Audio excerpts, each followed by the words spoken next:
एक ओमकार सतनाम। आप सभी को प्रणाम, आप सभी को प्रेम नमन। दोस्तों, आज मैं आप सबके समक्ष एक महत्वपूर्ण विषय लेके आया हूँ जो कि श्वास के संबंध में है। आज मैं इसी विषय के ऊपर चर्चा करने वाला हूँ। जैसा कि बहुत से भाइयों के प्रश्न थे कि हमारे इस भौतिक शरीर में ये जो श्वास उश्वास का निरंतर चलना है, जो दिन रात 24 घंटा चलती है, एक पल भी नहीं रुकती। 2 या 4 सेकेंड के अंतर्गत एक श्वास अंदर जाकर बाहर आ जाती है, फिर अंदर आ जाती है, फिर बाहर निकल जाती है, फिर अंदर आती है, फिर बाहर जाती है। तो इसको हम कैसे समझें, किस उदाहरण से इसको हम समझें, इसके पीछे क्या साइंस है, इस श्वास और उस श्वास की जो प्रक्रिया है, तो इसको कौन सा प्राण चला रहा है, वो मैं आप सबको बताऊंगा। जैसा कि हमारे प्राचीन ऋषि मुनियों ने अपने सदग्रंथों में बताया है, और आप इस पे यदि ध्यान दें तो आप इसको बिल्कुल प्रैक्टिकल कर सकते हैं। धीरे धीरे इसको महसूस करें, ठीक है, एकाग्र होकर, तो आप बिल्कुल इसको समझ सकते हैं। क्योंकि ये देखो, आपको मैं बता दूं, आप इस पे ध्यान दो या ना दो, ठीक है, इस नियमबद्ध क्रम पर ध्यान दो या ना दो, ये श्वास आपकी निरंतर ही चलेगी, ठीक है।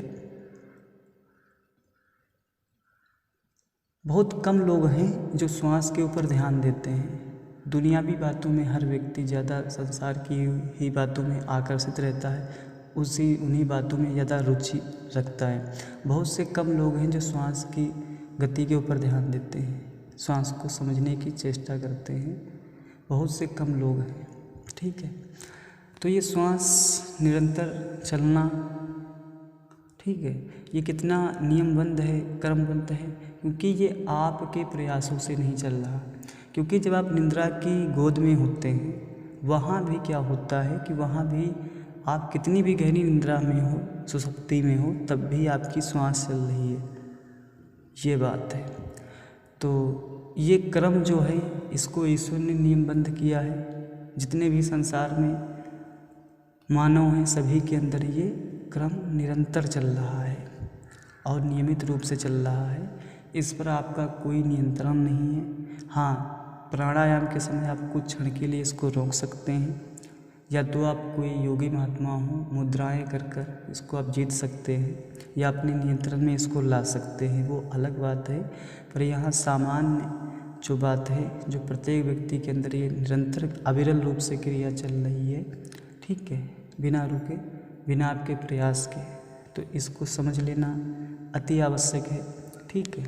तो ये पूरक के समय जब आपके अंदर श्वास नाभि तक आता है, फिर नाभि से पुनः वापस बाहर आता है और फिर पुनः अंदर आता है, तो इसका क्या उदाहरण है, इसको कौन सा प्राण चला रहा है, वो मैं आपको बताऊंगा, ठीक है।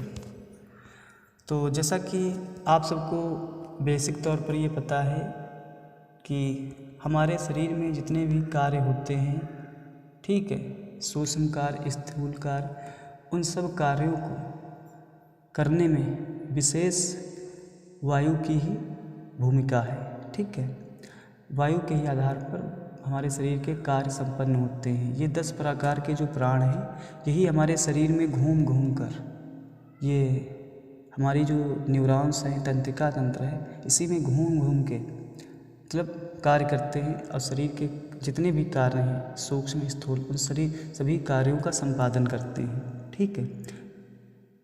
क्योंकि जब आप सो रहे हो तब भी श्वास चल रही है, तब भी आपके शरीर में कार्य हो रहे हैं। बहुत से तंत्र हैं शरीर के, मतलब सिस्टम है शरीर के अंदर, उन सभी सिस्टम में जो भूमिका जिसकी सबसे ज़्यादा है, वो पवन की ही भूमिका सबसे ज़्यादा है, ये बात है, ठीक है।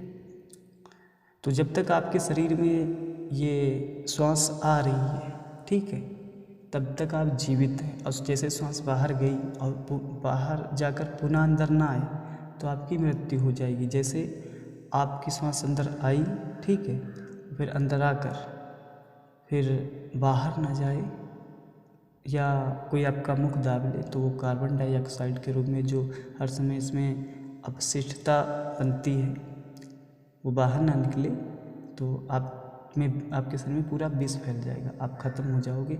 और जैसे ही बाहर वो चली जाए और फिर पुनः ताजी वो एक ना आए, श्वास ऑक्सीजन ना आए, ठीक है, तो आपकी मृत्यु हो जाएगी। तो ये जो निरंतर क्रम हो रहा है, तो इसका क्या उदाहरण है, इसको कौन प्राण चला रहा है। जैसे आपके शरीर के अंदर 5 प्राण, 5 उप प्राण होते हैं, जैसे अपान, व्यान, उदान, समान, ठीक है।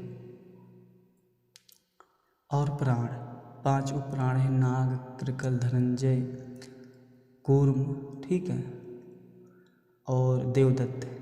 तो इनके नाम इनके कार्यों के आधार पर रखे गए हैं, ठीक है।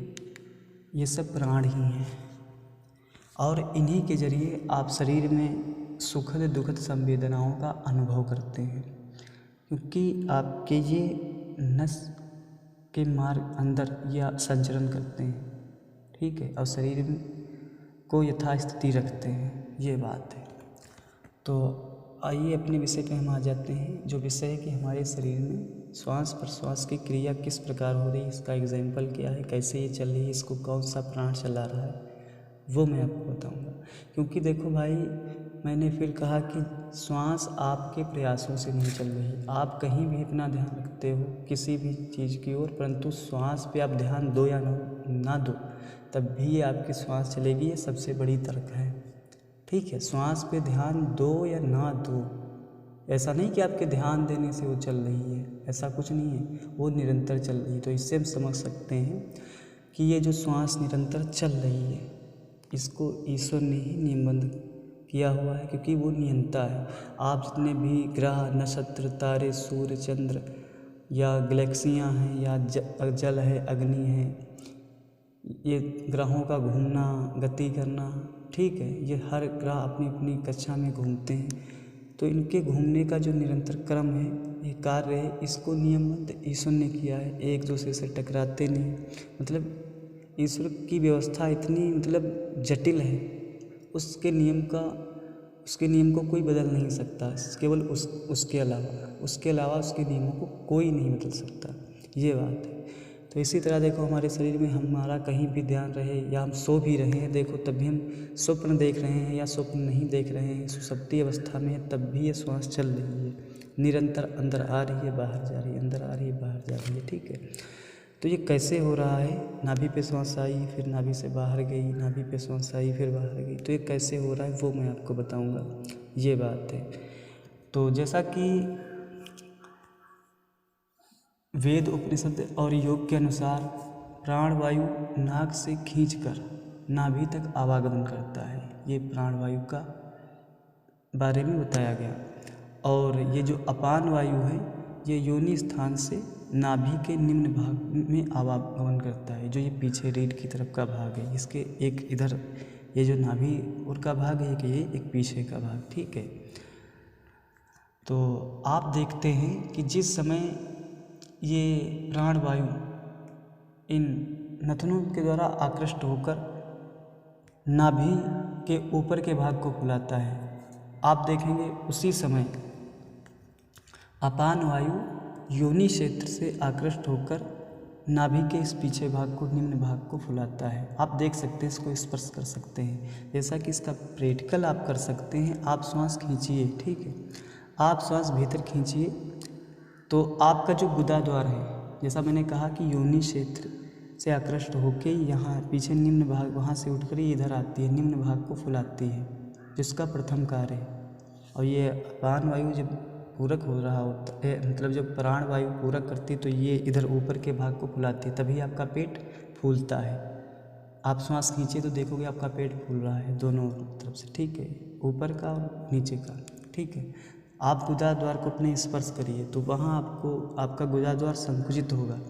और जब रेचक होता है, तो रेचक के समय दोनों वायु प्राण और अपान अपनी अपनी दिशा में फिर चले आते हैं। ये इधर या दाहिने या बाएं नासारंध्र के माध्यम से, जो इसमें ईड़ा पिंगला है, तो इस के माध्यम से इधर बाहर आ जाता है, और उधर वो अपान वायु उधर चला जाता है योनि क्षेत्र की ओर। तो वहाँ आप महसूस करना कि आप श्वास खींचना, ठीक है, तो आपको वहाँ पर संकुचन, मतलब ये नाभि की ओर खींचेगा, ऐसा आपको लगेगा, ठीक है, इस अनुभव होगा। और जब ये रेचक होगा, पूरक के समय ये नाभि की ओर खींचेगा, और जब ये रेचक होगा, ठीक है, तो ऐसा लगेगा कि हाँ ये फिर अपनी जगह पे आ गया। इसको आप बिल्कुल प्रैक्टिकल तौर पे महसूस कर सकते हैं, अनुभव कर सकते हैं, ठीक है। जैसा कि मैंने किया, तो ये जो अपान और प्राण का चलना है, ये क्या है वो मैं आपको दृष्टांत देता हूँ। क्योंकि आपके अंदर श्वास, उस श्वास की प्रक्रिया जो हो रही है, तो ये अपान और प्राण वायु ही कर रहे हैं। इन्हीं अपान और प्राण वायु के आधार पर, अपान वायु और प्राण वायु के आधार पर ये श्वास प्रश्वास की निरंतर क्रिया 24 घंटा हो रही है। ये निरंतर इन्हीं के द्वारा ये एक दूसरे के खींचने की वजह से हो रही है। वो मैं आपको दृष्टांत दूंगा।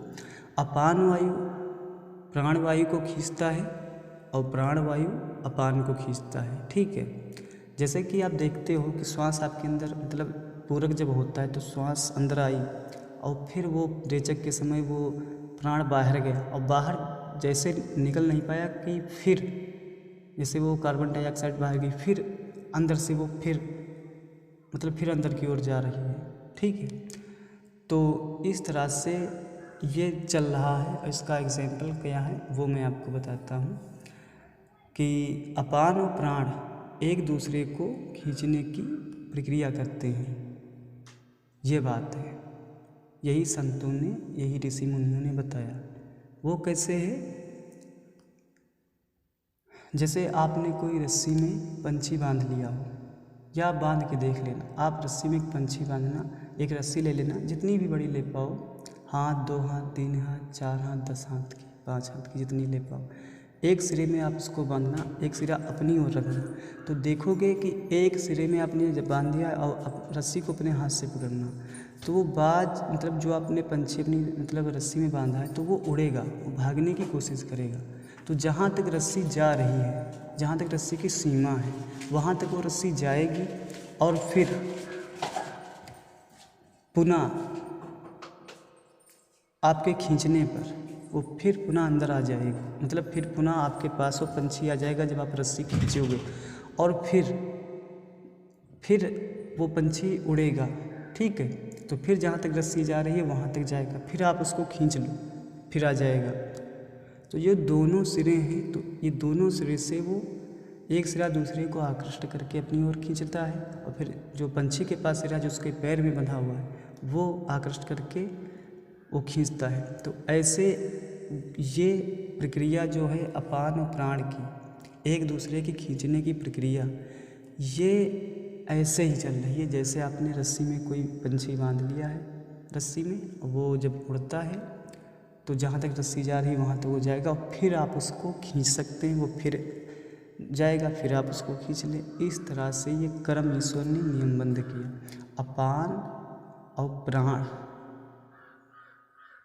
का जो योग है, अपान और प्राण वायु, ये मतलब यही वो चीज़ें हैं, यही वो 2 प्राण हैं जो आपके शरीर को, आपके शरीर की श्वास को चला रहे हैं। ये बात है, यही रहस्य है इसका। आप इसको बिल्कुल इस पे ध्यान देके बिल्कुल इसका प्रैक्टिकल कर सकते हैं। जैसा कि विज्ञान का जो अपना उसका मानना है कि जो एक मांसपेशी होती है डायाफ्राम, जो इसके छाती के नीचे होती है, जो फेफड़ों के आधार पे होती है, तो जब फेफड़ा अपने अंदर श्वास भरते हैं तो ये सिकुड़ता है, और जब श्वास मतलब फेफड़ों से बाहर संकुचित होते हैं तो ये फेफड़ा बढ़ता है। तो ये तो मांसपेशी है, वो अलग स्थूल बात है, परंतु ये जो सूक्ष्म बात है वो मैंने आपको बताई, जो अध्यात्म स्तर पर है, जो अध्यात्म कहता है। क्योंकि प्राण को आप देख नहीं सकते, अति सूक्ष्म है। जैसा कि आप वायु, आपके नासातंत्र से टकरा कर वायु अंदर जाती है, आप उसको देख नहीं सकते। तो ये है इसकी विज्ञान, ठीक है। बिल्कुल प्रैक्टिकल आप इसका कर सकते हैं, और मैंने प्रैक्टिकल बात आपको बिल्कुल इसके संबंध में बता दी। श्वास की प्रक्रिया जो हो रही है वो निरंतर प्राण और अपान, इन 2 वायु के परस्पर सहयोग से हो रही है। इसको हम अन्योन्य आश्रित भी कह सकते हैं, यानी एक दूसरे पर अवलंबित होके ये प्रक्रिया ये पूर्ण हो पा रही है जिसको ईश्वर ने नियमबद्ध किया हुआ है। ये बात है, यही है इसकी साइंस, यही है इसकी आध्यात्मिक विज्ञान। ठीक है, इसी के साथ मैं इसको विराम देता हूँ और अगले वीडियो में मिलता हूँ सूक्ष्म विषयों के साथ। एक ओमकार सतनाम।